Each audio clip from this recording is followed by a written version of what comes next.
İyi pazarlar sayın seyirciler. Uzun bir aradan sonra yeniden birlikteyiz. Programı Nurullah abi ile Genel Başkan Yardımcımız Sayın Nurullah Timur'la birlikte sunuyoruz. Ancak bu ilk programımıza yeniden başladım. Bu ilk programda küçük bir aksaklık çıktı. İzmir'de elektrik yok. Bu nedenle Nurullah abi bağlanamadı ama imkanlar oluşur da yeniden bağlanırsa birlikte programı sunmaya devam edeceğiz. Programımızın konusu daha önce de ilan ettiğimiz gibi son günlerde kamuoyunu meşgul eden bir takım gelişmelerdir. Bunlardan birincisi CHP Genel Başkanı Sayın Kemal Kılıçdaroğlu'nun CHP tarihinde belki de ilk defa, onun önemli olması da buradan ileri geliyor. CHP tarihinde belki de ilk defa bir CHP Genel Başkanı'nın Kürt sorunu demesi ve bunun çözülmesi gerektiğini ifade etmesi oldu.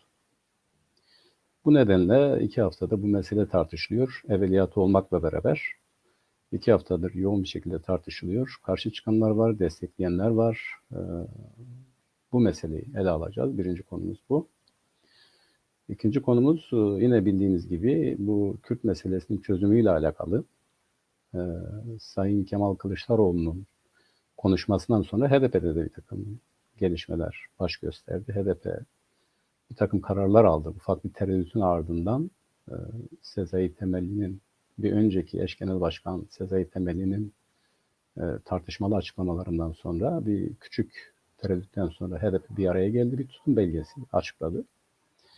Bu tutum belgesi de aslında fazla olmasa da henüz CHP Genel Başkanı'nın önerisinin önüne geçmese de tartışılıyor. Yine önümüzdeki günlerde bu görüşmeler, istişareleri devam edecek kendi açıklamalarına göre. Bu konuyu ele alacağız.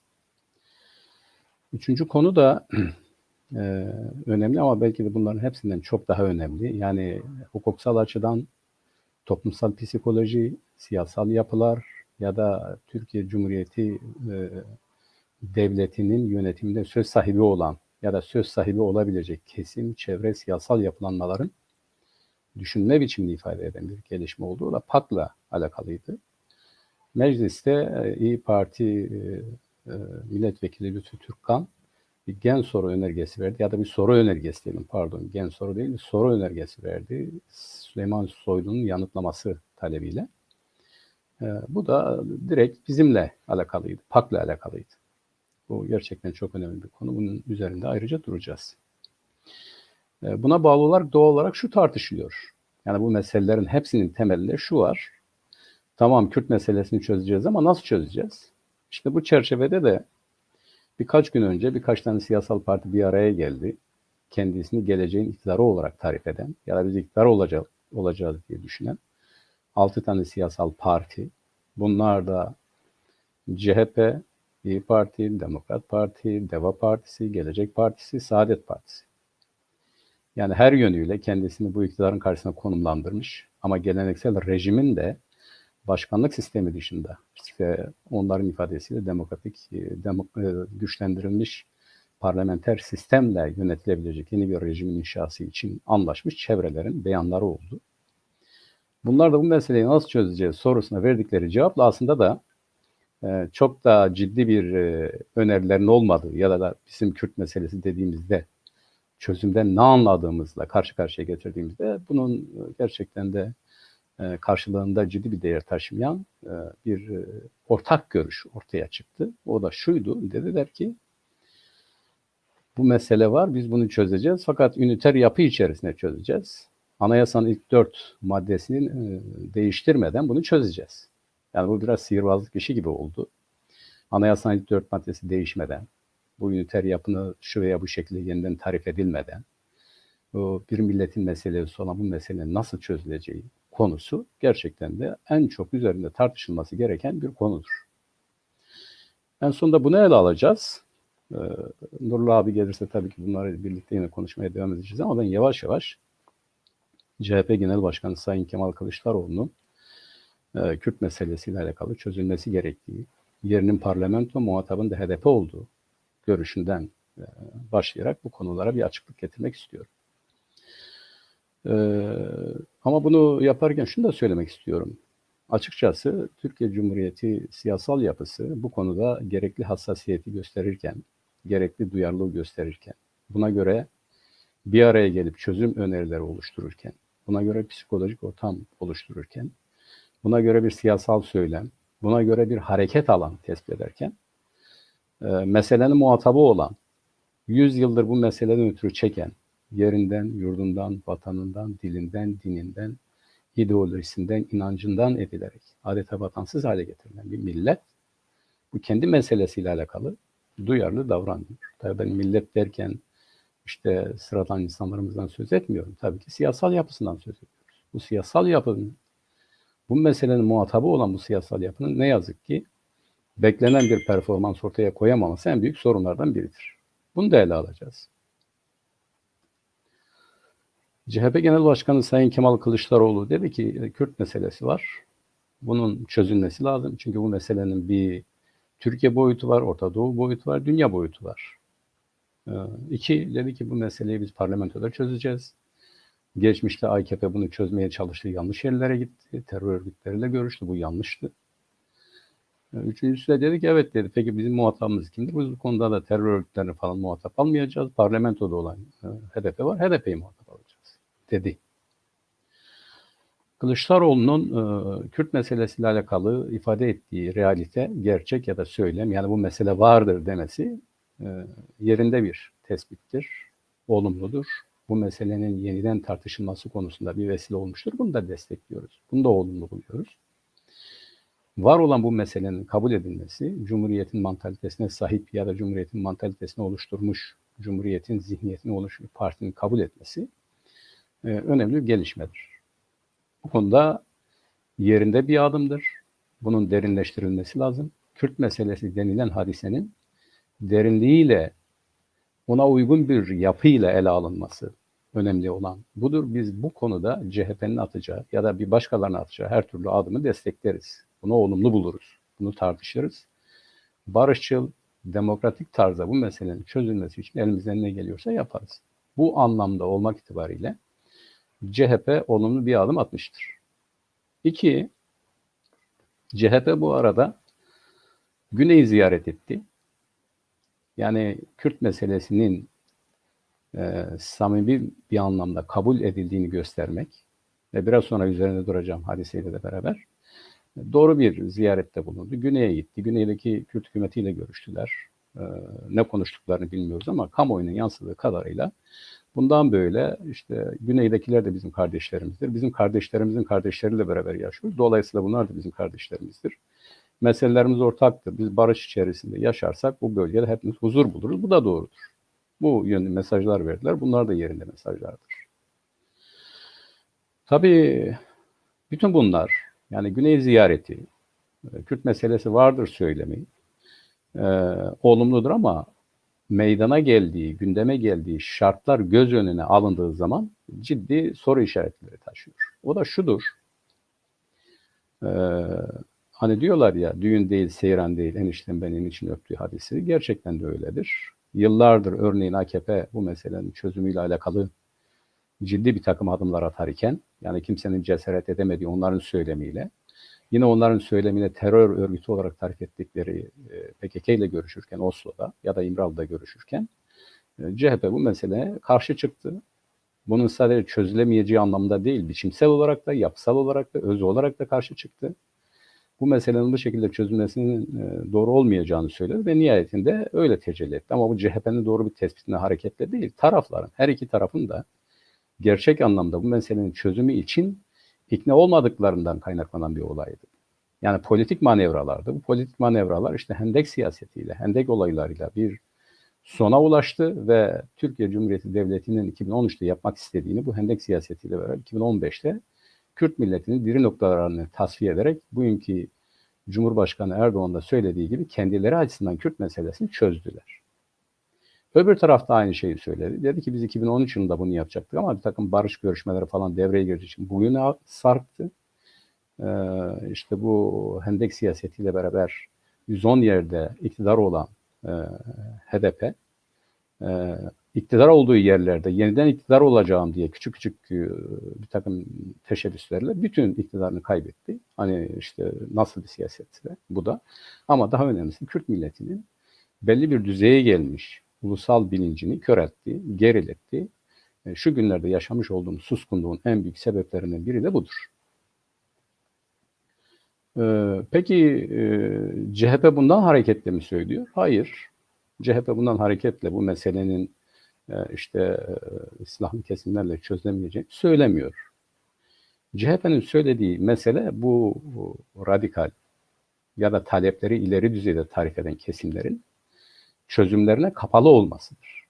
Yani böyle bir çözüm anlayışı yoktur. Kürt meselesi dediği zaman bunu az önce de sıraladığım gibi üniter devletin yasal çerçevesi içerisinde tabiri caizse yerel yönetimler özellik şartı olarak ifade edilen, Avrupa'da artık genel kabul görmüş bir yaklaşımla çözmek istiyor. Bu bölgesel çözümlerdir. Diyelim ki İstanbul'un kendisine göre çözümü gibi Diyarbakır'ın da kendisine göre bir yerel özellik çözümü vardır. Cumhuriyet'in ilk yıllarında daha sonra belediyeciliğe dönüşen bu yerel özellikler hadisesinin ifadesinden başka bir şey değil. Hatta 12 Eylül zamanında 25 özerk bölge ya da 25 yerel bölge olarak tasnif edilen Türkiye'nin yeniden güncellemesinden başka bir şey değildir. Yani yerel yönetimler özellik şartı çerçevesinde tarif edebileceğimiz bir yönetsel idare içerisinde bir yönetsel model olarak ele alacağımız bir çözüm biçimidir. Bu bizim tarif ettiğimiz Kürt meselesiyle alakalı ona muadil bir çözüm değil ama CHP'nin bildiğimiz kadarıyla, anladığımız kadarıyla ya da belli istişareler neticesinde fark ettiğimiz kadarıyla Kürt meselesi vardır, biz çözeriz dediği hadise bu yerel yönetimler özellik şartı yani idari düzeydeki bir düzenlemedir. Bunun coğrafi, etnik, ulusal bir muhtevası, bir içeriği yoktur. Peki bunun muhatabı kimdir? Yani diyelim ki böyledir. Gerçekten de şu bir veridir, onu tespit etmemiz lazım. Türkiye ve Avrupa Birliği görüşmelerinde bunlar gündeme geldi ama Türkiye'nin tahdit koyduğu meselelerden biri bu çocuk hakları sözleşmesiyle bu yerel yönetimler özellik şartıydı. Çocuk hakları sözleşmesi ana dilde eğitimi mecbur kıldığı için buna tahdit koydu. Yerel yönetimler özellik şartı işte Kürtlerin belli haklar kazanacağını bildiği için buna tahdit koydu. Bunları yerine getirmedi. Bu iki meselede tahditleri kaldırırsa olacak şudur. İşte yerel yönetimler özellik şartının hayata geçmesi, ana dilde eğitim hakkı ve benzeri gibi uygulamaların mecburen biraz da yasal zorunluluk olarak uygulamaya girmesi hadisesidir. Bunu gerçekleştirmek için gerçekten bir muhataba falan ihtiyaç yok. Yani Türkiye Cumhuriyeti rejimi Avrupa Birliği'ne girmek istiyorsa, Türkiye Cumhuriyeti Devleti Avrupa Birliği'ne girmek istiyorsa, tahdit koyduğu anlaşmaları kabul ederse, bu tahditleri kaldırırsa zaten bunlar yürürlüğe girmiş olacak. Yani birileriyle görüşmeyi gerektiren meseleler değil. Bunlar aynı zamanda bizim doğal olarak tarif ettiğimiz ana dil kullanma, eğitimde, öğretimde her aşamada kullanma hakkı zaten doğuştan ileri gelen çocuk haklarıdır. Buradan itibaren devreye giren haklardır. Bunun için de biriyle oturup konuşmasına gerek olan bir mesele değildir bu meseleler. Zaten yapabilir. Ama diyelim ki Kürt meselesini HDP ile çözüyor, çözmek istiyor. Hani diyorlar ya, CHP Genel Başkanı bir doğruya işaret etti ama ondan sonra da bütün yanlışları bunun üzerine bina ediyor. Kendisine göre mindere bir güreşçi çıkarıyor. Bu güreşçinin zaten kendisinden bir farkı yok. Yani CHP'nin açıklamış olduğu 11 maddeye baktığımız zaman, HDP'nin de tutum belgesiyle açıkladığı 11 maddeyi de karşı karşıya getirdiğimiz zaman neredeyse aynıdır. Söylem itibariyle içerik biraz farklı olabilir ama bunlar da tesadüf değildir. Tabii bunu da belirtmemiz gerekiyor. HDP diyor ki ben Türkiye Partisiyim. Hatta bu Kürt meselesi meydana geldiğinde bir önceki eş genel başkan Sayın Sezai Temelli bu bizim meselemiz değil anlamında da kullanılabilecek ya da algılanabilecek. İşte bunun muhatabı İmralı'dır. Yani topu başka yere atması da HDP içerisindeki bir kanadın en azından bir kesimin en azından kendisini nasıl gördüğü, bu mesele karşısında kendisini nasıl konumlandığını açık bir ifadesidir. Buna rağmen diğerleri itiraz etti. Sayın Demirtaş itiraz etti.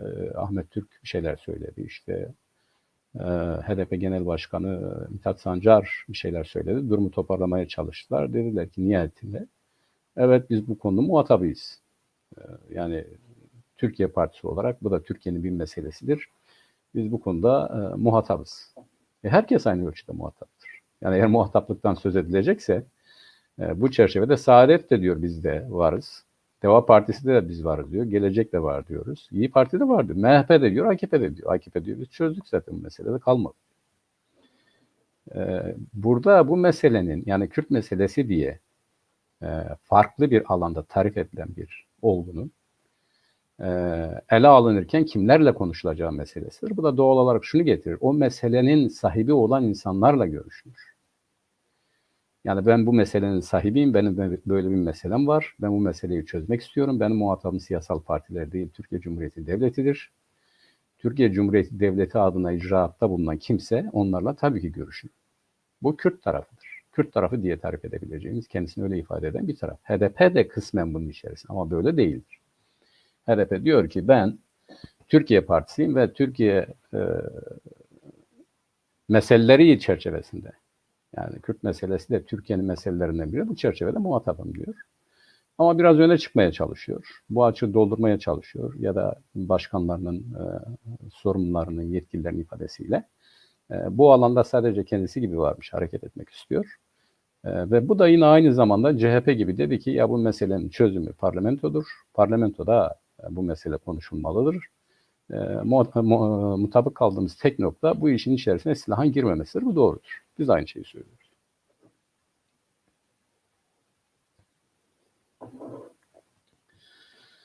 Ama meselenin çözümü bu mudur? Tabii ki değil. Bu konuda biz her iki partiden de ayrılıyoruz. Bütün iyi niyetlerine rağmen bütün çözümü öyle kabul edelim. Yani iyi niyetli şekilde bunu çözmek istiyorlar. İyi niyetli şekilde yani bunu parlamentoda çözelim diyorlar. İyi niyetli şekilde bunu barışçıl yollarla çözelim diyorlar. Bu konuda mutabıkız ama sorunun içeriği ve bu sorunun içeriğine uygun bir yöntemin tespiti açısından biz aynı şekilde düşünmüyoruz. Şimdi doğal olarak bu meseleler, olgular, iki farklı olgu, yani bir devletin, o devletin tahakkümüne muhatap olan milletlerin meseleleri, eşit haklara sahip iki tarafın meselesi olarak gündeme gelmiş. Yeryüzüne baktığımız zaman, yani diyelim ki en çok örneği İngiltere, Fransa yaşamıştır. Bunlara baktığımız zaman, bunlar ve sömürgeleri arasındaki ilişkiler nasılsa öyledir. İşte son güncel gelişmeler vardır. Taraf dediğimiz, yani bir anlaşmazlık noktasında taraf dediğimiz kesimlerin bir araya gelerek konuştukları ya da karşı karşıya gelerek konuştukları meselelerdir. Yani Kürt tarafı olur, Türkiye Cumhuriyeti Devleti tarafı olur. Bunlar bir araya gelir, masa başına oturur, konuşurlar. Fakat bu da yetmez.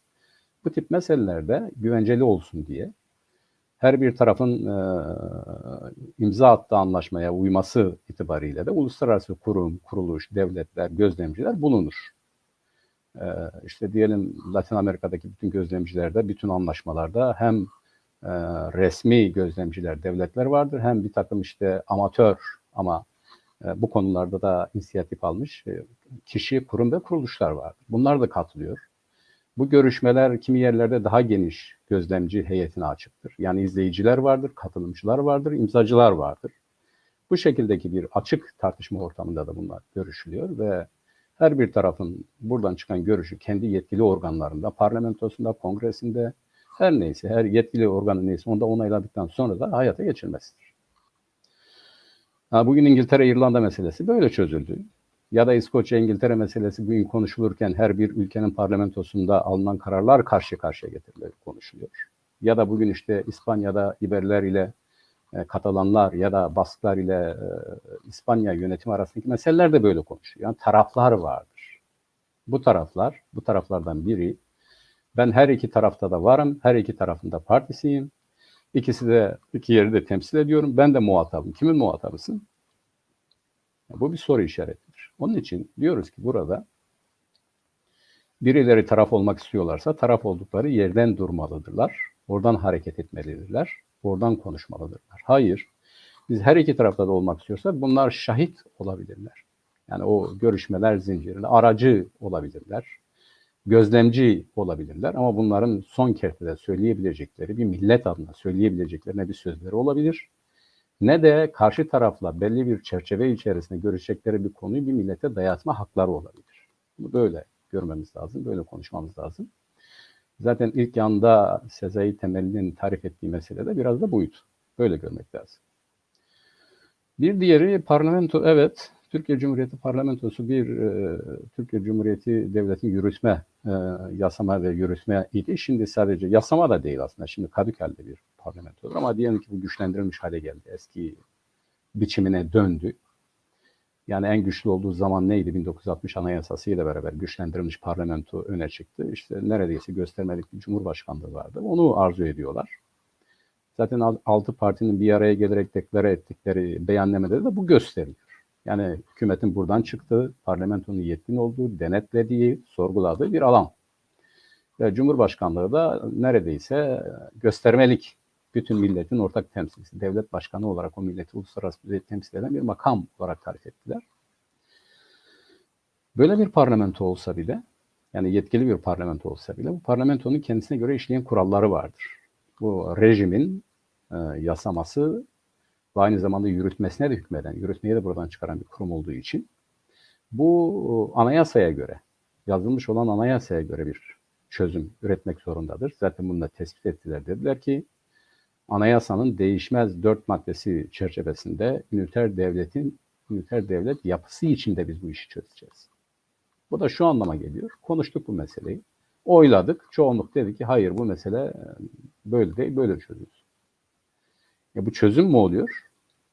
Yani bu Kürt meselesi dediğimiz hadisenin belli kurallar, belli kaidelerle kendisini sınırlayan ve belli bir kurumsal yapının yürütme organı olan bir yerde çözülebilir mi?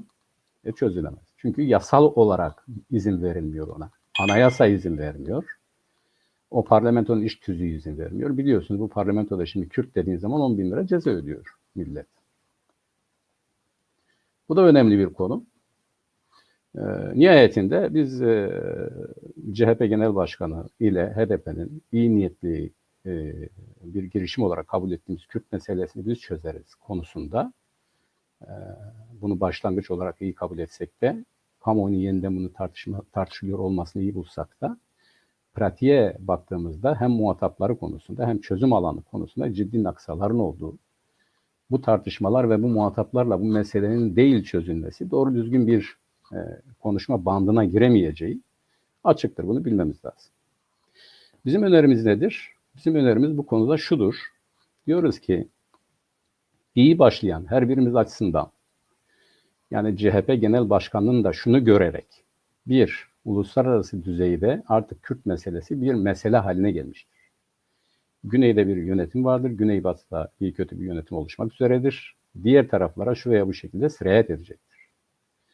Onun için yani açık açık televizyonlarda da görüşülüyor. Örneğin birileri dedi ki eski devletin sahiplerinden birileri ya dedi ki bizim devletimiz baki kalır ama dedi biz Fırat ve Dicle havzasını kaybedebiliriz dedi. Bunu açık açık söyledi. Onun için Türkiye Cumhuriyeti Devleti'nde yeni bir rejime, yeni bir yapılanmaya gelirken bu rejimin, bu yapılanmanın esas sahibi olan CHP'nin genel başkanı bu meseleyi bildiği için, gördüğü için çözmek istiyor. Nasıl çözmek istiyor? İşte az önce belirlediğim bu statiko içerisinde çözmek istiyor. Bir diğeri, yani hem bu tehlikeyi gördüğü için, bunun büyüme istidadı gösterebileceğinin farkında olduğu için hem de iktidar olacağı bu şartlarda en büyük etkin faktör Kürt milleti olması nedeniyle bir güven oluşturmaya çalışıyor. Bu güven oluşturmak için Güney'e gitti. Yani o ciddi bir mesajdı. Burada da HDP diye bir mesaj verdi. Biz sizi muhatap alacağız dedi. Kürt milleti doğal olarak bu şekilde yani yapamayız bilmiyoruz ama bir bakalım yapar mı diye bir psikolojiye girdi ve CHP'nin iktidar olması için belki kimi yerlerde de aktif bir şekilde katılım, destek olabilir. Zaten yapılan kamuoyu araştırmalarına göre bugüne kadar Kürdistan'da oldukça alt düzeylerde seyreden CHP'nin giderek kımıldadığı, belli bir artık anketlerde görülebilir düzeyde bir oy oranına ulaştığı görülüyor. Bu da iktidar sürecinde kendisine gerekli olan Kürt milletinin oylarının akması için bir yol hazırlama girişimi olarak kabul edebiliriz, söyleyebiliriz. Sonuçlarından itibaren yani olası sonuçlarından itibaren ele aldığımız zaman bunu söyleyebiliriz. Fakat olası sonuçlarının en iyi ihtimaliyle az önce söylediğim gibi işte muhatap da gerektirmeyecek. Türkiye Cumhuriyeti Devleti'nin uluslararası şartlar itibariyle yani dünyada insanlığın gelmiş olduğu hak ve hukuk meselesi itibariyle uyması gereken bir takım kaideler, kuralları kendisi de yapabilir ve Kürt halkı bundan çok rahat bir şekilde yararlanabilir. Bunun için ille de bir muhataba gerek yok. Muhataplık meselesi bir ulusal meselesinin çözümü meselesidir. Bunun da yeri, yurdu, biçimi ne HDP'dir, ne Türkiye Büyük Millet Meclisi'dir, ne de böyle kapalı kapılar arkasında bu işin konuşulmasıdır. Bunun yeri iki milletin temsilcilerinin bulunduğu uluslararası gözlemciler nazarında tarafsız bir alanda bu meseleyi görüşmek, buradan çıkan görüşleri her bir tarafın kendi kamuoylarında onayladıktan sonra hayata geçirme hadisesi. Gerçek çözüm ya da sağlıklı çözüm ya da her iki taraf açısından da güven telkin edecek çözüm ancak bu mekanizmanın harekete geçirilmesiyle olabilir. Birinci mesele budur. Yani CHP Genel Başkanı Sayın Kemal Kılıçdaroğlu'nun gündeme getirdiği Kürt meselesi var, bunu çözmek lazım hadisesi budur. Başlangıç itibariyle olumlu buluyoruz. Bunu nasıl tecelli edeceğini göreceğiz. Fakat tecelli etmesi için, olumlu anlamda tecelli etmesi için de her iki tarafında yapması gereken çok şey vardır. Diğeri sayın izleyiciler, HDP'nin bunun üzerine bu küçük bir tereddütten sonra HDP bir araya geldi, bir tutum belgesi açıkladı. Bu tutum belgesinde bir takım şeyleri atlayabiliriz. Kadın hakları, gençlik hakları, çevreye duyarlılık gibi. Yani bunun 11 madde olması da tabii ki tesadüf olarak kabul edelim. CHP'nin de bir zamanlar sergilediği, deklar ettiği bir tutum belgesi vardı. O da 11 maddeydi yanılmıyorsam. Yanlış da kalmış olabilir hafızamda ama bu 11 maddenin deklare edilmesi neredeyse CHP'nin ortaya koyduğu bu serinin, bu genel manzara ile uyumlu olması meselesidir. Fakat en önemli hadise şudur. Bana göre burada bizim üzerinde durmamız gereken bir, HDP birdenbire Kürt tarafına meyletti. Yani daha çok eskiden bunu söyledikleri zaman hayır biz öyle değiliz, biz Türkiye'nin partisiyiz, biz bütün meseleleri önemsiyoruz. Ama şimdi kendisine biçilen bu misyondan sonra özellikle Mithat Sancar ve diğer Ahmet Türk gibi HDP içerisinde etkili olan şahısların, kişilerin tabii Selahattin Demirtaş'ın da devreye girmesiyle durum biraz değişti. Yani adeta birileri ne yapıyorsunuz dediler. Yani bu mesele muhatabı olmak istemiyorsan da siz nesiniz, neye hizmet ediyorsunuz gibi bir takım uyarılardan sonra kendilerine geldiler. Tutum belgesi açıkları. Bu da olumlu tabii. Yani HDP'nin de bu konuda kendisini ortaya atması, tabir uygunsa bu meseleye sahip çıkması. Evet böyle bir mesele vardır, çözülmelidir. Hatta bizim de baştan beri tarif ettiğimiz gibi Türkiye'nin demokratikleşmesi Kürt meselesinin çözümüdür. Hatta bu hangi anlamda? Bir zamanlar Cem Boyner'in çok güzel ifade ettiği gibi ben Kürtlerin ayrılabileceği bir Türkiye'yi, bugünkü Türkiye'yi tercih ediyorum. Yani demokrasi dediğimiz, demokratikleşme dediğimiz, bütün halkların, tarafların, kimliklerin, kişiliklerin kendilerini güvende hissettiği, her birisinin kendisini teminat altında hissettiği bir rejimin anayasasıdır. Böyle bir anayasa güvence herkes açısından tercih edilir, desteklenir ama birilerinin dışlandığı, ötekileştirildiği, yok sayıldığı, en demokratik, adına ne derseniz deyin, demokratik, memleketlik ve benzeri bunların hiçbirisi güven verici, taraflar açısından olumlu telkin edici yapılar değillerdir ve bugün olmasa, yarın olmasa öbür gün mutlaka dağılırlar. Bu anlamda HDP'nin biraz Kürtlere yaklaşması olumlu. Fakat burada yine Kürtlere üvey evlat muamelesi yaptığını söylememiz gerekiyor. Ne diyor? Diyor ki evet bunun çözüm yeri parlamentodur. Kürt meselesi vardır. Aynı CHP'nin dediği gibi. Çözüm yeri de parlamentodur. Neden çözüm yeri parlamentodur? Bunun cevabı yoktur. Bir diğeri evet biz bu konuda herhangi bir tarafla ittifak yapmıyoruz. Yani aynen böyle kendisine güvenerek daha da biraz daha da ne diyelim bu konuda kendisini tek muhatap olarak sayarak öne çıkması, diğerlerini arkalamaya çalışması ya da diğerleri karşısındaki tutumunu böyle belirlemesi. Örneğin biz bugün tutum belgemizi açıklıyoruz, gelin. Ya da biz işte şurada bilgi vereceğiz, gelin.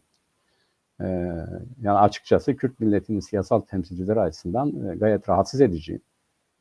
Ve gerçekten de onlar açısından da meselenin farkında olmadıklarını gösteren bir yaklaşım biçimidir. Bu doğru değil.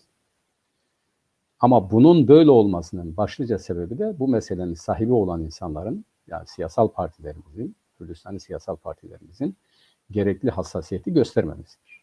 PAK bu konuda ikinci kongresine itibaren bu süreci de göz önüne alarak, yani olası bu süreci, gelişmeleri de göz önüne alarak, Türkiye Cumhuriyeti Devleti'nin yeniden yapılanacağını göz önüne alarak bir acil talepler programı oluşturdu ve bunu deklare etti. Ama bizim açımızdan da bu deklarasyondan sonra gerekli adımlar, yeterli adımlar atıldı. Maalesef atılmadı ama PAK bunu yapmaya çalışıyor, yapması gerekiyor. Yani birilerinin bu ciddi meselenin konuşulduğu ya da konuşulacağı ortamın hazırlanması için bir güven ortamı yaratması lazım. Bizim önerilerimiz bu güven ortamının yaratılmasına yönelik önerilerdir. Eğer o önerileri yerine getirilirse bu mesele sağlıklı bir şekilde konuşulabilir. Asgari düzeyde Kürt milletinin hakları teslim edilmiş olabilir. Yani dilmiş, siyasal örgütlenmeymiş, propagandaymış ve benzeri. Cezaevlerin boşaltılması, herkesin bu meseleyle ilgili gerçek anlamda kendi tutumunu vesairesini açıklaması konusunda gerekli güvenceleri bulacağı bir ortam. Bu acil talepler programımız bununla alakalı bir şeydir. Bu olursa, bu hayata geçirilirse meseleleri biz daha rahat tartışırız, daha rahat konuşuruz. Ne yazık ki böyle bir güçlü muhalefet, Kürtler adına, Kürt meselesini sahiplenen ve çözmek isteyen çevreler adına böyle güçlü bir muhalefet olmadığı için böyle bir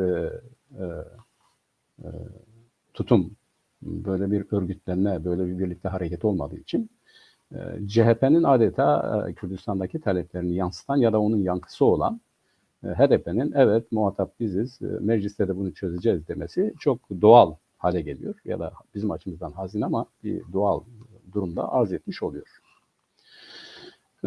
HDP'nin bu önerileri bize göre CHP'nin dile getirdiği önerilerin Kürtler tarafından yankı bulmasını sağlamak amacıyla gerçekleştirilmiş bir girişimdir. Bu sonuç verebilir mi? Yine göreceğiz. Önümüzdeki günlerde, gelecek süreçte bunları göreceğiz.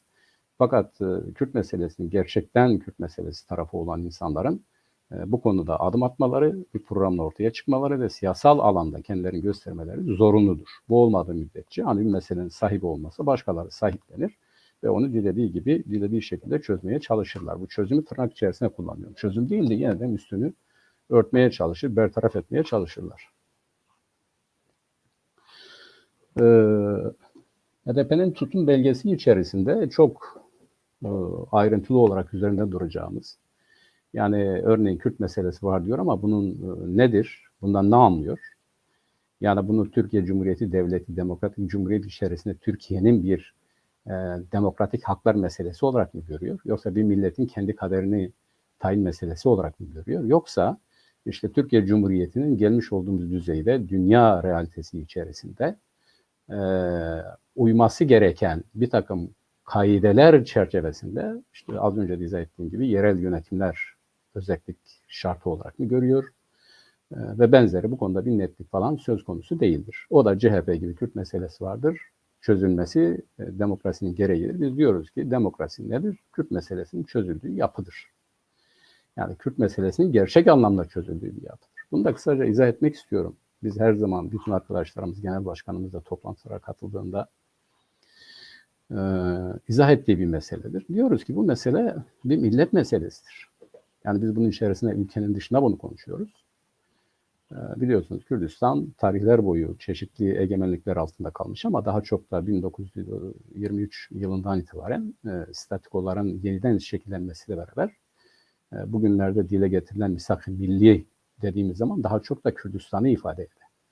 Yani misak-ı milli bu ulusal antın içerisinde olan bugün Suriye Kürdistan'ı dediğimiz bölgeden Musul'a kadar bütün coğrafyayı kapsayan ve Türkiye Cumhuriyeti Devleti dendiği zaman da bunu da ifade eden bir ant idi. Ve bu Kürtlerin talebiyle oldu. Hatta bundan vazgeçildiği zaman Kürtler demişlerdir ki ihanete uğradık.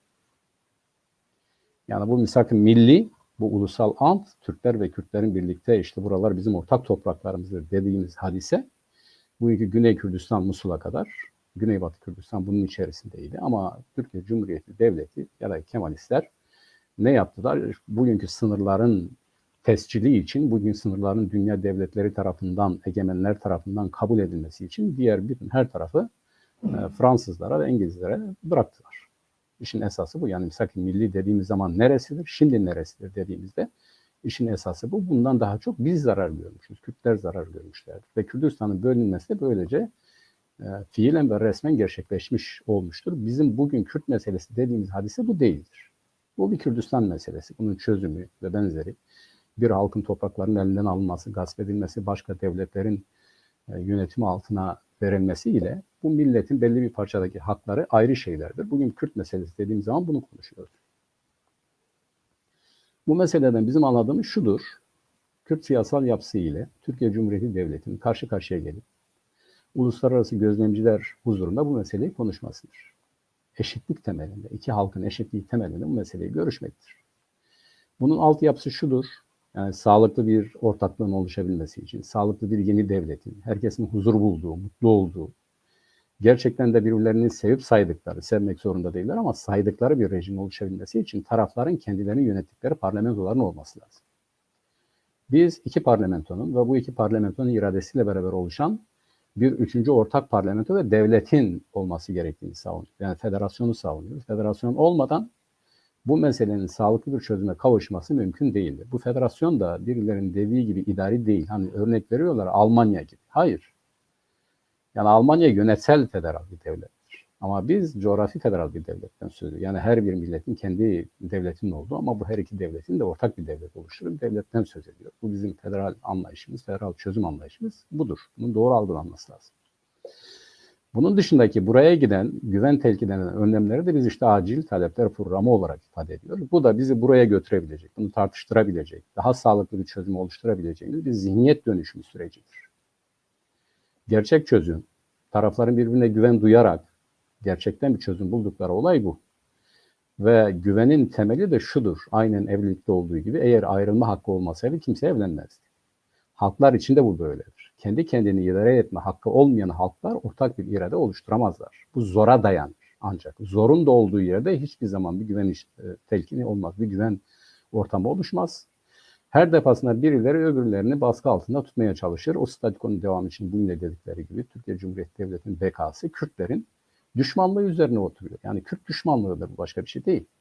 Ama Kürtlerin de kendi kendilerinin yönettiği bir rejim, bir düzen, bir toplumsal uzlaşmayla oluşan federal yapı, iki tarafın da birbirine saygı duyduğu, haklarını kabul ettiği bir yapıdır ve burada huzur ve barış çok daha esaslı kaideler üzerine oturur. Bunu bilmemiz lazım. Sayın izleyiciler, tabii yavaş yavaş biraz durumu özelleştireceğiz. Özelleştirme derken de sadece bizimle alakalı bir şey değil ama bu son toplantıyla beraber 6 tane parti bir araya geldi. Hani diyorlar ya işte güçlendirilmiş parlamenter sistem, demokrasi, Kürt meselesi çözümü ve benzeri gibi. Bunu da bir kısaca ele almak istiyorum. Yani gerçekten hani diyorlar ya Kürt meselesi, Kürt meselesi, Kürt meselesi diyorsun ama kardeşim peki bundan ne anlıyorsun dediğimizde bakıyoruz ki farklı şeyler anlıyoruz. Yani birileri kendilerini rahatsız eden bir mesele olarak görüyor. Kendileri rahatsız eden bu meseleyi yeniden nasıl katlanılabilir? Eskiden şeyinde dediği gibi Erbakan'ın pansuman tedbirlerle bunu nasıl yeniden öteleyebiliriz ya da nasıl zaman kazanabiliriz? Bu arada şunu da söylemek lazım. Türkiye Cumhuriyeti Devleti'nin Kürt meselesi çözümünün anahtarı zaman kazanmadır. Diyorlar ki işte geçen gün bir general de belirttiği gibi yani nihayetinde bizden ayrılabilirler ama bizim elimizde yine bir devlet kalır. Bunu uzatmanın yolu işte zaman kazanmadır. Yani bugün, yarın, öbür gün 100 senedir bu böyle gidiyor. Kimi zaman bastırma, kimi zaman işte rahatlatma, kimi zaman teşvik, kimi zaman çözeriz gibi görünmek gibi tutum ve davranışlarla 100 senedir bu mesele öteleniyor. Ve sadece bir halk zarar görür, o da biziz. Bunlar dediler ki bunların bakışı bu. Yani kendilerini rahatsız eden bu meseleyi nasıl rahatsız bir mesele olmaktan çıkarabiliriz? Bakıyorlar, görüyorlar ve oturup anlaştılar. Dediler ki ne olursa olsun biz bu meseleyi kendi üniter yapımızdan vazgeçmeden, bu anayasamızın da ilk 4 maddesinden de vazgeçmeden çözeceğiz. Bugün dikkat edersen televizyonlarda ya ne var bu geçen gün İsmail Kahraman'ın anayasanın ilk 4 maddesi yani değiştirmesi mümkün olmayan maddeler anayasalarda yer almamalıdır dedi. Tabii ki onunla ayrı zihniyetlerdeyiz. Farklı farklı dünya görüşlerine sahibiz. Bunu onunla kıyas olsun ya da paralellik olsun diye söylemiyorum ama doğrudur. Anayasalar milletlerin yaptıkları anayasalardır. Bunu değiştirebilirler, yeniden yazabilirler. Ve anayasalar her zaman toplumsal yapılara uygun olarak değişmiştir. Yani anayasalar tarihine baktığımız zaman ne zaman bu anayasalar ortaya çıkmış? O günden diyelim ki en eski anayasa Amerika Birleşik Devletleri Anayasası'dır. Bu anayasa hala yerel cumhuriyetlerin ya da yerel devletlerin, çok önemlidir, özerk oldukları için, hatta bağımsız oldukları için bugüne kadar gelmiştir. Yani başkan herhangi bir yerin anayasasına, yaşam biçimine, kanunlarına, kaidesine itiraz edemiyor. Başkan daha çok Dışişleri Bakanı gibi hepsini temsil eden ve bir tür koordinatör olarak hareket eden ama daha çok da diğer devletlerle ilişkileri düzenleyen, yetkileri vesaireyle bu çerçevede belirlenmiş olan bir kurumdur. Bunun için de en uzun süre devam eden ve bugün hala demokrasi dediğimiz zaman ya da demokratik dediğimiz zaman, seçim sistemi tabii ki tartışabilir ama o bile çok ilginç bir seçim sistemidir. Ve devam eden anayasadır. Ufak tefek rötuşlarla beraber. Ama diğer anayasaların çoğu, diyelim ki İngiltere'de bir anayasa yoktur. Magna Carta'da 1215'ten beri sözleşmelerle, yani geleneklerle, işte ne diyorlar, mevzuatla, yani tekrarlanan şeyle yönetiyorlar. Burada da bir sorun yok. Yani yazılmış bir şey olmadık, yok ki uyulsun. Onların her tecrübesi yeni yazılmış, yeni bir gelenek oluşturuyor. İyiler kalıyor, kötüler eleniyor. Bugün İngiltere yazılı olmadan da seçilenlerin geri çağrılabilmesi konusunda bir gelenek oluşturdu. Artık bir milletvekili seçilip 4 yıl ya da 5 yıl orada kalır diye bir hadise yok. Onu seçen insanlar bir araya gelip, kardeş sen düzgün iş yapmıyorsun, geri gel diyebiliyorlar. Onun dışında bütün anayasalar değişmiştir. Değişmez, ilk 4 maddesi, ilk 5 maddesi, 10 maddesi falan filan değişmez kaidesiyle başlayan, kuralıyla başlayan hiçbir anayasa yoktur. Hatta anayasalar şudur: halkın taleplerine, halkın yaşamına aykırı kararlar alındığı zaman halkın isyan hakkı vardır diyen anayasalar vardır. Diyelim ki Alman anayasası böyledir. İşte 1848 köylü savaşlarından sonra, o yoğun iç savaşlardan sonra devlet de sınırlanmıştır. Bu devlet halkın aleyhine herhangi bir karar alıp hayata geçiremez kuralı, anayasa kuralı maddesi haline gelmiştir. Diyorlar ki, bu arkadaşlar tartışırken diyorlar ki ya bu anayasanın ilk 4 maddesinde ne var, siz niye değiştirilsin istiyorsunuz? Çünkü burada kötü bir şey yok diyorlar. Doğru. Yani ilk okuduğunuzda işte laiklik, demokrasi falan filan vesaire, orada bir şey var. İşte ne diyor? Ölümsüz önder ve eşsiz kahraman Atatürk'ün belirlediği milliyetçilik anlayışı ve onun inkılap ve ilkeleri doğrultusunda. Yani herkesin Kemalist olması lazım. İşte bu değiştirilmez maddelerden biri budur. Yani bu niye değiştirelim diyorlar. Yani hepimiz öyle olmak zorundayız. Şimdi bu hangi açıdan bakarsak bakalım. Hangi açıdan, ama insan hakları hakkından, siyasal özgürlük hakkından, düşünce özgürlüğü hakkından bakarsak bakalım, bu anayasa maddesi zaten işlemesi mümkün olmayan ve eğer bu gerçek değilse herkesin taki yaptığı bir düzende yaşıyoruz. Yani böyle olmayan siyasal partiler iktidarda zaten. Bu anayasaya aykırı. Nasıl olacak bu iş? Demek ki gerçeklikle değil, takiyeyle siyaset yapan, yürüyen bir toplumda zaten doğru anlamıyla, düzgün itibariyle bir şeyin tartışılması, çözüm bulunması mümkün değildir. İşte bu Kürt meselesi de aslında yine böyledir. Yani biz çözeceğiz nasıl? İşte bu üniter yapı içerisinde. Peki nasıl olacak o? Bu değişmez anlayış, Kemalist anlayış içerisinde nasıl olacak?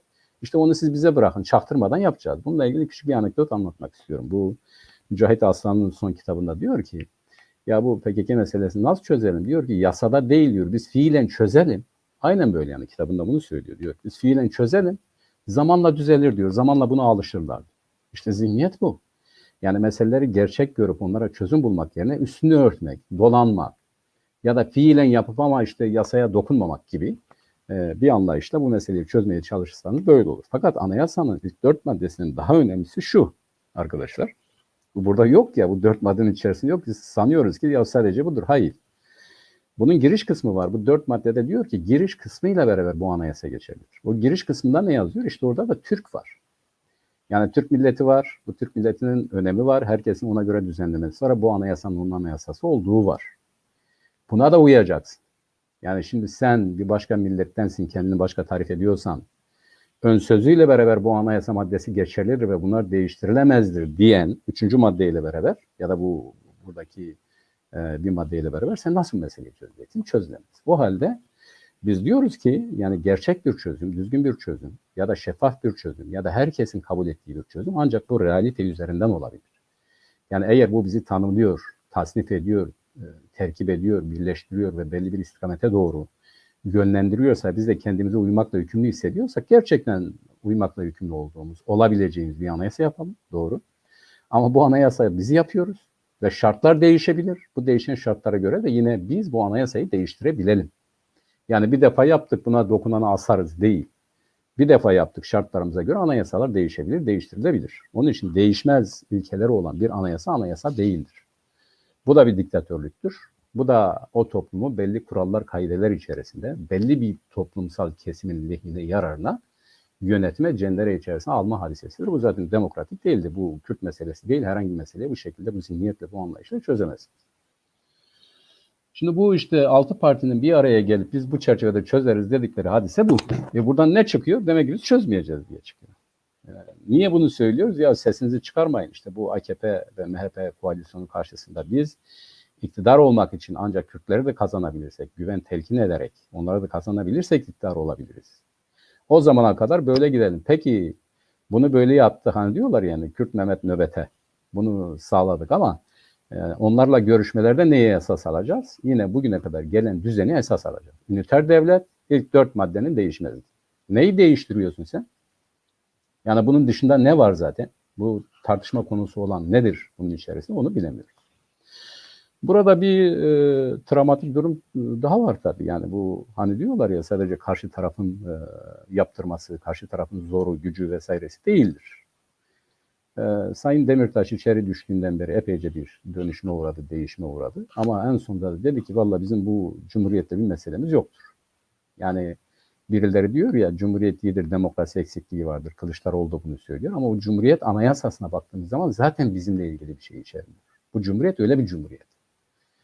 Yani halk iradesidir. Halkın kendi kendisini idare ettiği bir yönetimdir ama bunun anayasası bu halkın bir kesimini yok sayıyor. Diyor ki Kürtler yok, hakları yok, Türk milleti var, Türk ırkı var. Her şey buna göre aynen Mahmut Esat Bozkurt'un 1936'larda söylediği gibi. Hala her şey Türklüğe göre tarif ediliyor. Türklük dışında bir millet yoktur. Diğerleri buna köle olarak varlığını devam ettirebilirler. Zihniyeti devam ediyor. Böyle bir cumhuriyetle sorun olmaz olur mu? Vardır tabii ki. Onun için eğer biz bu 21. yüzyılın başında yeniden büyük problemleri yaşamak istemiyorsak her şeyden önce kuralları, kaideleri açık, şeffaf, herkesin anlayabileceği şekilde realiteye uygun yapmak zorundayız. Bunu yaparsak biz birbirimizi anlarız. Burada bir söz var, onu hatırlatmak istiyorum. Yani kullandığımız kavramlardan ayrı şeyler anlıyorsak bizim herhangi bir meseleyi ortak bir düzlüğe çıkarma imkanımız yoktur. Yani tartışırsın, herkes Kürt meselesi der, sonra hadi bunu uygulayan dediğinizde ya biz bunu böyle anlamadık der. Yani başka şekilde anladığım bir meseleyi ortak bir çözüm bulma imkanı yok. Buradan hareketle sayın izleyiciler, bizimle alakalı, bizim üzerimizden gündeme gelen, bizi söz konusu ederek bir halkı yeniden mahkum etmeye çalışan bir olay meydana geldi biliyorsunuz. Bu olay mecliste gerçekleşti.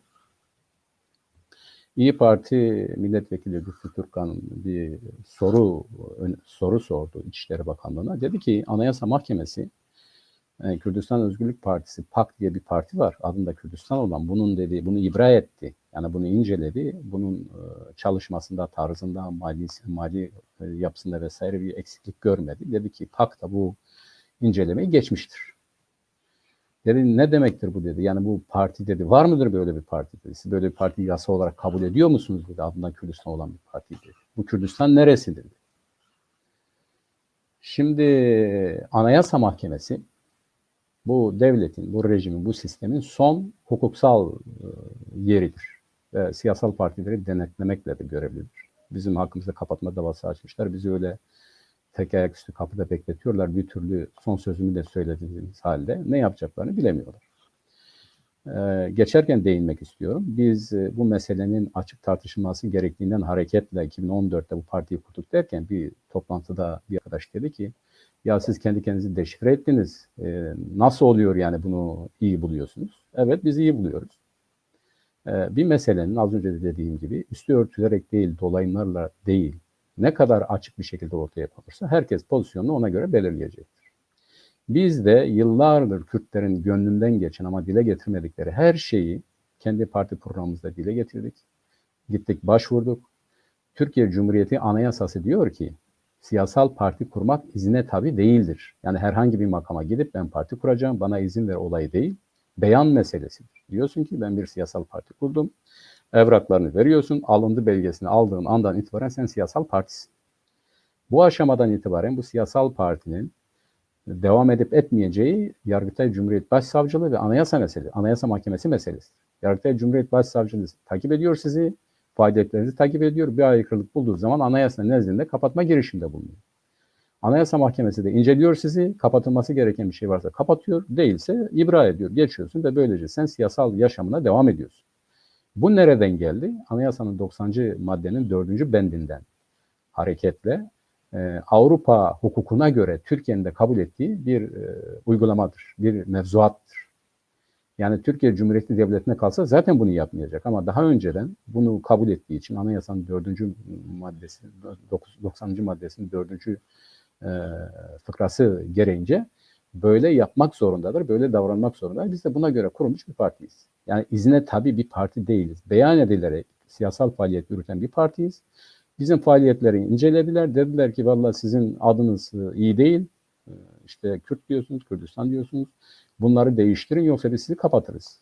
Biz de dedik ki biz bir realiteyiz. Yani bugün Türkiye Cumhuriyeti Devleti'nin Kürtleri kabul ettiği şartlarda, yani Kürt milleti vardır, dili vardır, inancı vardır, hukuku vardır, ideolojisi her neyse Kürt varlığı vardır.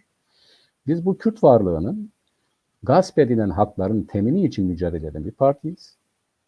Kanunlarınız itibariyle bu realiteye uymayan sizsiniz. Siz kanunlarınızı bu realiteye göre yeniden düzenleyin. Kabahatli olan biz değiliz, sizsiniz dedik ve kendi programımızda herhangi bir değişiklik yapma gereği hissetmedik. Bunun için Anayasa Mahkemesi son tahlilde bizi kapatılması noktasında görüş belirten Yargıtay Cumhuriyet Başsavcısına katıldı ve kapatılma davası açıldı. Biz son savunmamızı yaptık. Ama biz aynı kanaatteyiz. Var olan bir şeyin, yani vardır ama hakları yoktur'a gelen bir milletin hakları da vardır diyen bir parti mi haklıdır? Yoksa bunu inkar eden bir siyasal rejim mi haklıdır yerindedir? Bunu göreceğiz. Bu konuda nasıl karar verecekler onu da göreceğiz. Bu zaten kendilerinin inkarıdır. Ve Lütfü Türkkan'ın bugün yaptığı da bundan başka bir şey değildir. Diyor ki, evet bizim bir anayasamız var, kanunlarımız var fakat bunlar Kürtler için geçerli değildir. Yani mesela bu anayasada diyor mu, adında Kürdistan olan bir parti kurulamaz. Yani Kürt diyor mesela, bir milletin adıyla diyor. Yani örneğin Türkiye diyebilirsiniz ama Türk diyemezsiniz.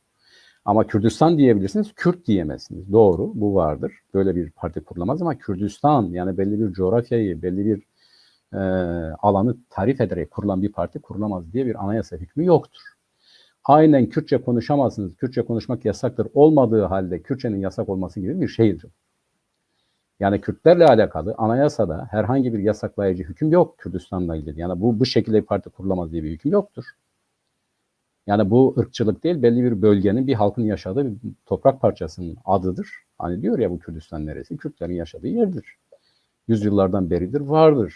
Bizim partimizde bu hezeyana karşılık Diyarbakır'da bir basın toplantısı düzenledi. Bunu güzel bir şekilde izah etti. Hem resmi evraklarla izah etti, hem tarihsel belgelerle izah etti.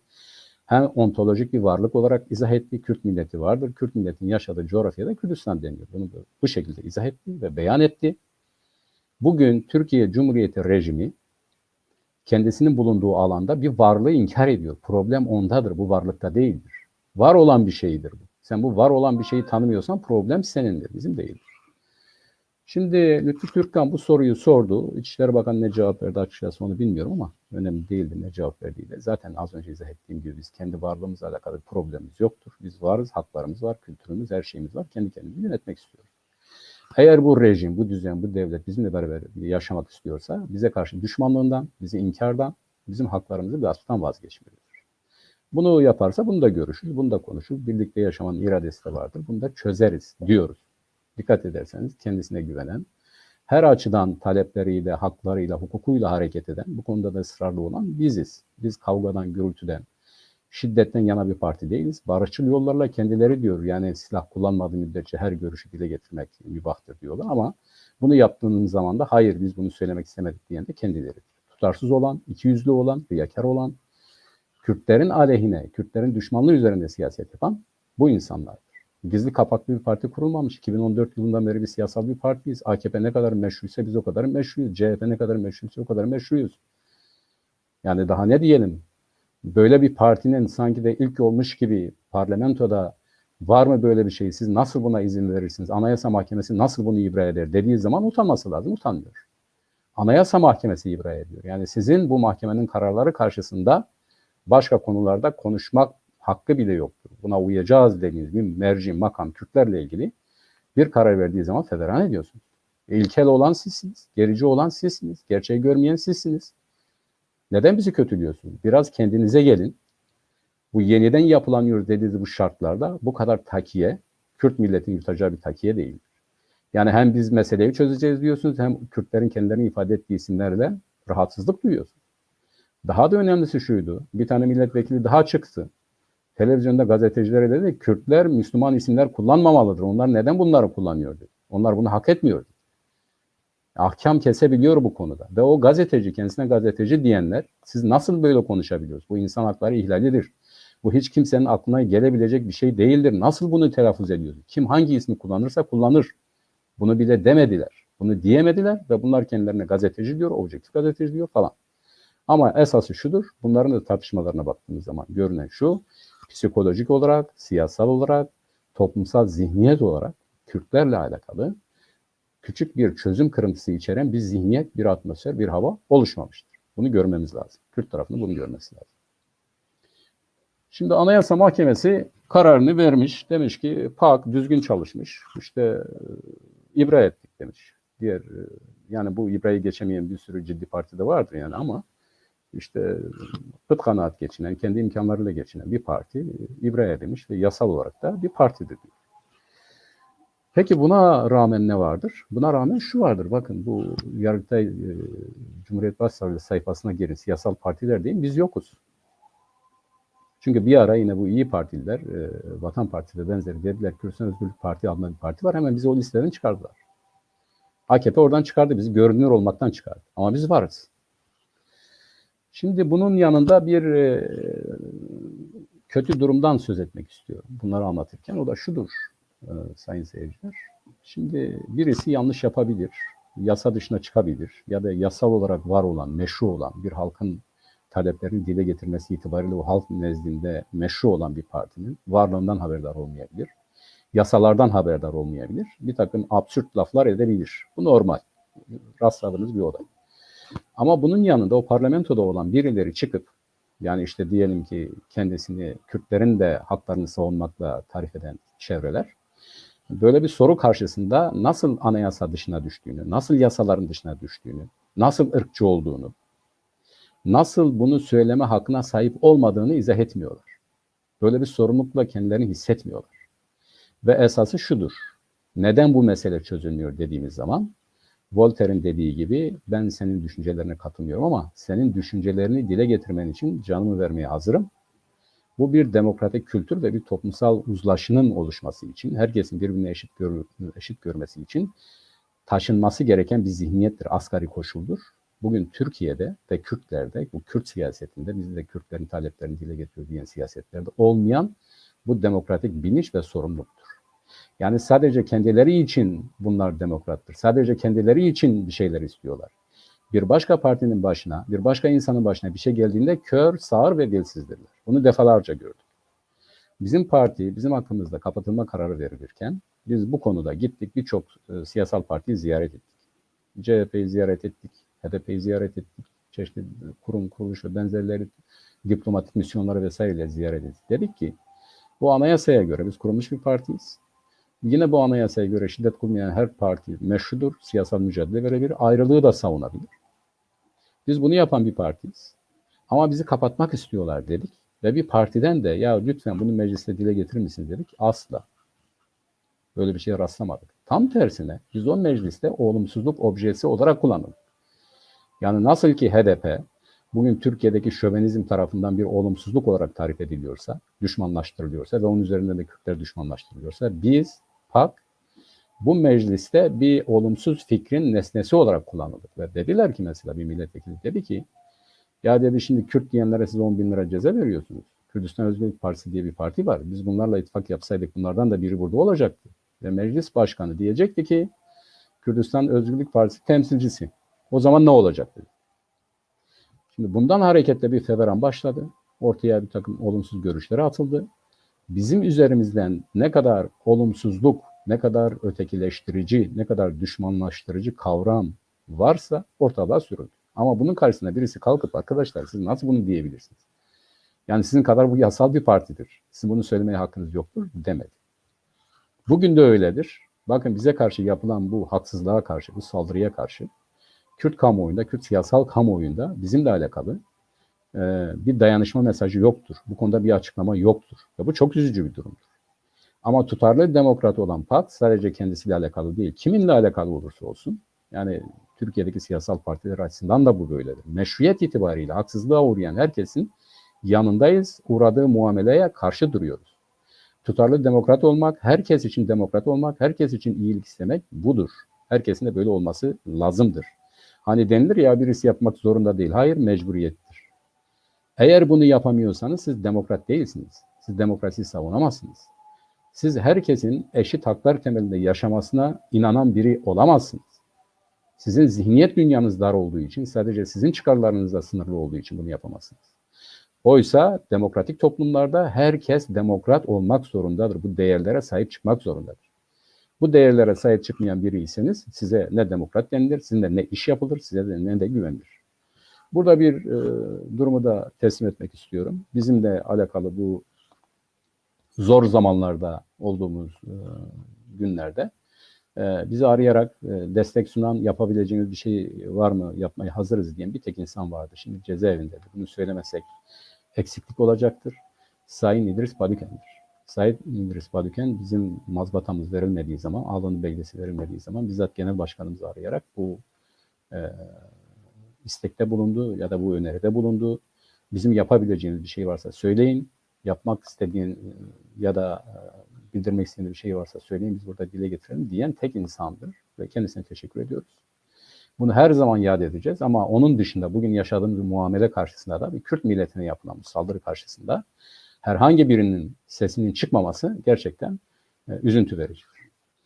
Yavaş yavaş toparlamak istiyorum. Bu haftanın gündemiyle alakalı, meydana gelen bu gündemle alakalı. Peki ne yapılabilir arkadaşlar? Bu nihayetinde bizimle alakalı bir şeydir. Hani tecelli, gelecek, kader dediğimiz nedir? İşte bizim yaptığımız şeydir. Yani önceden hakkımızda yazılanlar hayata geçirilirse bu kader olur. Hayır bu bozulursa, yani ona karşı mücadele ederse işte bu da bir inisiyatif ve o kaderin tecellisinin ertelenmesi demektir. Bugün Kürtler, Kürt siyaseti, kendisini bu meselenin çözümüyle sorumlu hisseden herkes, bunun yeri, yurdu, ideolojisi yoktur. Bu bir vicdan meselesi, ahlak meselesi, siyasi ahlak meselesi ve insanlık tarihinin benimsemiş olduğu ortak değerlere teslim olma meselesidir. Ya da onlara önem verme meselesidir. Ya da onları önemseme ve onları ciddiye alma meselesidir. Gerçek anlamda demokrasi Kürt meselesinin çözüldüğü meseledir. Biz Kürt meselesi derken bu Kürt meselesi içerisinde inanç vardır, fikir vardır, ideoloji vardır. Bunu o anlamda kullanıyoruz. Çünkü öyle kavramsallaştırıyoruz. Bunu içeren bir Kürt meselesi çözülmediği müddetçe demokrasi vesairesi gibi hadiseler hikaye. Gerçek anlamda böyle görelim. Ama Kürt meselesinin çözüldüğü bir toplumsal şartta, ortamda, oluşunda bizim önümüz açılacak. Biz birbirimize güvenerek hareket edeceğiz. Gerçek meseleleri tartışacağız. Her birimizin hayatına mal olan, hayatımızı sınırlayan ya da çocuklarımızın her neyse, eşlerimizin, kadınların, gençlerin hayatını sınırlayan bütün meseleleri daha rahat bir şekilde ön yargısız ve güven duyarak tartışabileceğiz. Birinci önerim Kürtlerin, Kürt siyasi camiasının bizim partinin destur haline getirdiği şiarından hareketle söylüyorum.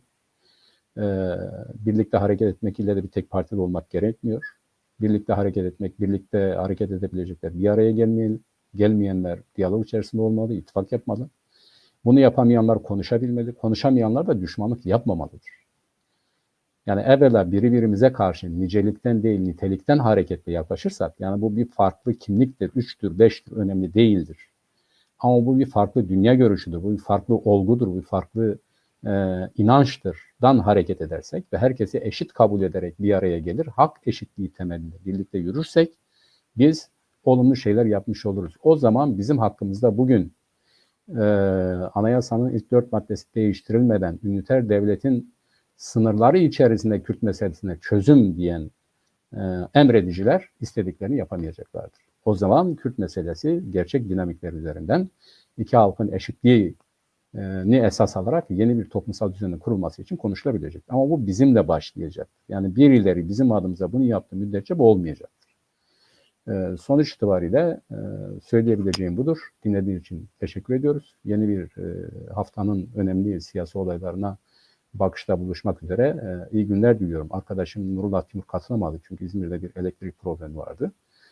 O nedenle katılamadı. Ancak bu programı ikimiz birlikte sunuyoruz. Önümüzdeki hafta umarım gelişmeleri yeniden ele alacağım bir programdan Nurullah abiyle beraber bu programı yaparız. İyi tatiller, iyi haftalar diliyorum. Hoşça kalın, iyi günler.